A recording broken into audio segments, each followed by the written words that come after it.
দেশের জ্বালানি চাহিদা মেটাতে আমার নির্বাচনী এলাকা মৌলভীবাজার 1-এর কাঁঠালতলী ইউনিয়নের কেরাসিন টিল্লা থেকে বাণিজ্যিকভাবে খনিজ তরল পদার্থ উত্তোলন প্রসঙ্গে মাননীয় স্পিকার, আমার এই নির্বাচনী এলাকার কাঁঠালতলী ইউনিয়নে ব্রিটিশ পিরিয়ডে একটা খনিজ পাওয়া যায় এবং সেটা একসময় বাস্ট হয়ে বন্যায় প্লাবিত হয়ে গেছিল পুরা এলাকা, যেখানে 3টি বৎসর সেই সময়ে কোনো ধান চাষ করা সম্ভব হয় নাই।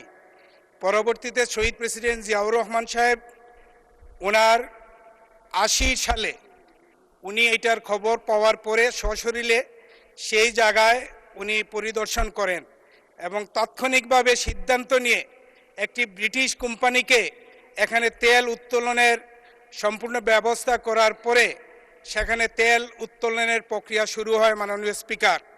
কিন্তু অলৌকিক কারণে 1981 সালে যখন আমাদের মহামান্য রাষ্ট্রপতি ইন্তেকাল করেন, তার পরবর্তীতে ভারত এটার সীমান্ত রেখার পাশাপাশি হওয়ার কারণে সবার অজান্তে এখানের এই তেল উত্তোলন কর্মকাণ্ডটি স্থগিত হয়ে যায়।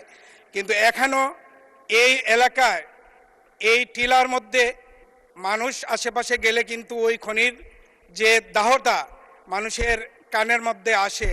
আমাদের বিশ্বাস, আমরা এখানে যদি নতুনভাবে কোনো পরিকল্পনা নিয়ে তেল উত্তোলনের প্রক্রিয়া শুরু করা হয়, তারপরে আমাদের চাহিদা মেটানো সম্ভব হবে। এটার ব্যাপারে আমি মাননীয় জ্বালানি মন্ত্রীর দৃষ্টি আকর্ষণ করছি, বিশেষ করে প্রধানমন্ত্রীর দৃষ্টি আকর্ষণ করছি।